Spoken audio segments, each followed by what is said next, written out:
اس نے جو سنت قائم کی تھی اس میں کوئی خرابی پیدا ہو گئی ہے، تو الحمدللہ ایسی کوئی چیز نہیں ہے، اسلام پوری شان کے ساتھ موجود ہے. اور اس کے بارے میں یہ خیال کرنا کہ میں نے چونکہ آج نماز نہیں پڑھی تو اسلام ناقص ہو گیا، ایک حکمران نے اسلام پر عمل نہیں کیا تو اسلام ناقص ہو گیا، نہیں، اسلام کا اس سے کوئی تعلق نہیں ہے. آخری چیز جو آپ نے پوچھی ہے کہ کیا مسلمان، تو اس میں بھی اسلام نہیں، مسلمان یعنی اسلام کے ماننے والے. میرا نقطہ نظر یہ ہے کہ اب جو خواب آپ دیکھ رہے ہیں وہ اب قیامت تک شرمندہ تعبیر نہیں ہونا، تو اس لیے جو کچھ اس وقت میسر ہے اس پر اللہ کا شکر ادا کریں. کہ آپ کے لیکچر سنتے ہوئے ہم نے ایک بات سیکھی کہ انسان نے حقیقت تک پہنچنے کے لیے عام طور پہ 3 راستے جو ہیں وہ اپنائے، ایک فلسفے کا راستہ، تصوف کا راستہ اور ایک انبیاء کا راستہ.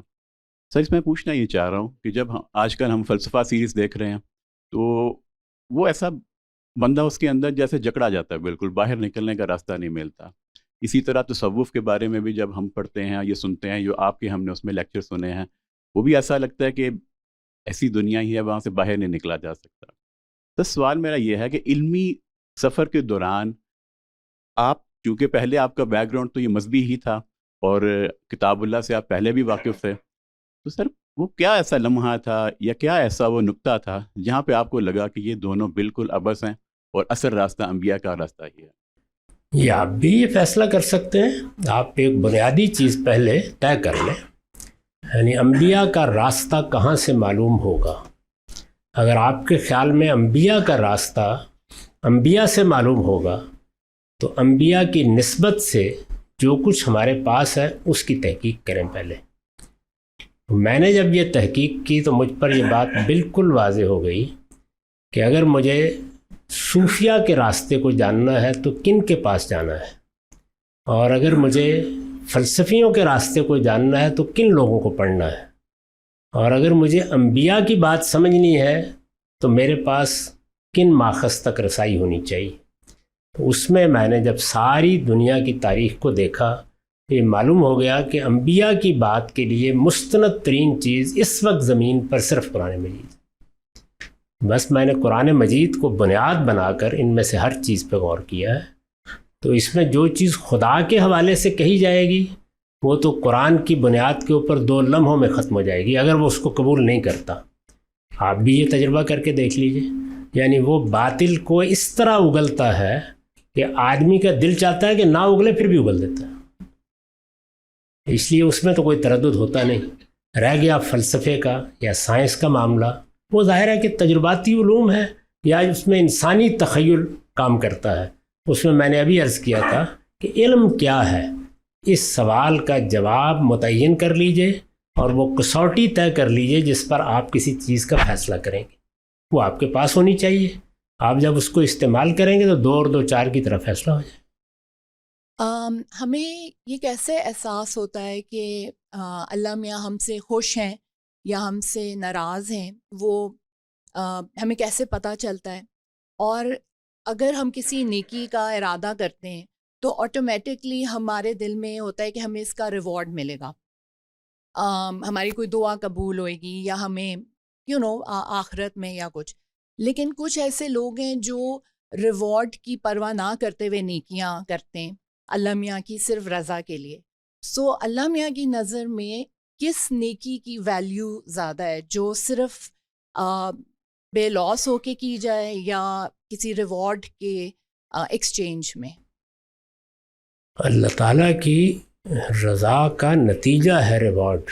یہ 2 الگ الگ چیزیں نہیں ہیں. اللہ کی رضا کے لیے آپ جو کام بھی کریں گے اس میں اللہ نے خود بتایا ہے کہ میں اس کا اجر دوں گا. تو اس لیے ان کو آپ الگ الگ کیسے کر سکتے ہیں؟ یعنی میں اگر اللہ کی رضا کے لیے کوئی کام کروں گا تو اللہ کے وعدے کو کیا اٹھا کے کہیں پھینک دوں گا؟ اس نے مجھے بتایا ہوا ہے کہ یہ کام کرو گے، اس کا نتیجہ میں یہ تمہارے سامنے لے آؤں گا. تو اس لیے ریوارڈ کو اللہ کی رضا سے الگ کیا ہی نہیں جا سکتا، اس کو ہمیشہ پیش نظر رکھنا چاہیے. اس لیے قرآن مجید دونوں باتوں کو اکٹھا بیان کرتا ہے، یعنی رضوان اللہ یا ابتغاء و رضوان اللہ، اللہ کی مرضی چاہنا، اللہ کی رضا جوئی، یہ اصل میں اس ریوارڈ کے ساتھ لگی ہوئی ہے. یہ لازم و ملزوم ہے.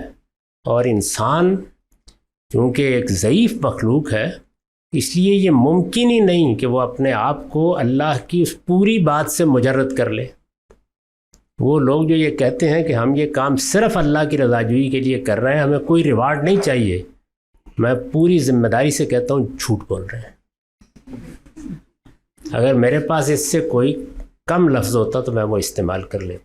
یہ ممکن ہی نہیں. یعنی یہ انسان کے انسان ہوتے یہ ممکن نہیں ہے. اگر کوئی آدمی زیادہ اصرار سے کہے تو اس کی صحیح جگہ شفاخانہ امراض دماغی ہے, اس کو وہاں بھیجنا چاہیے. انسان کو بنایا ہے اللہ تعالیٰ نے, ہم جانتے ہیں کہ انسان کیا ہے. اس کا حال تو یہ ہے کہ اگر 2 لمحے کے لیے اس کو بتا دیا جائے کہ جہاں رفع حاجت کے لیے جا رہے ہو وہ نظام بند ہو گیا تمہارے اندر, تو معلوم ہو جاتا ہے کہ اللہ کی رضا کہاں ہے اور ریوارڈ کیا چیز ہوتی ہے. تو ایک ضعیف اور عاجز مخلوق نے یہ جسارت کیسے کی کہنے کی کہ مجھے اللہ کا ریوارڈ نہیں چاہیے؟ اس سے آگے بھی کوئی کفر ہو سکتا ہے. تو اس لیے یہ دونوں چیزیں لازم و ملزوم ہیں. میں ایک عاجز بندہ ہوں, مجھے تو یہ پانی پینے کے لیے بھی ایک گلاس کی ضرورت ہے, اس کے بنائے ہوئے پانی کی ضرورت ہے. میں تو اس کے بغیر اب چونکہ بوڑھا ہو گیا ہوں تو 10 منٹ گفتگو نہیں کر سکتا. تو اس طرح کے عجز میں کہتا ہوں کہ مجھے آپ کا ریوارڈ نہیں چاہیے. تو اگر اللہ تعالیٰ نے پانی بھی بند کر دیا, وہاں کربلا بنا دی, تو پھر کیا کروں گا؟ تو یہ سب بالکل جھوٹی باتیں ہیں, ان کی کوئی حقیقت نہیں ہے.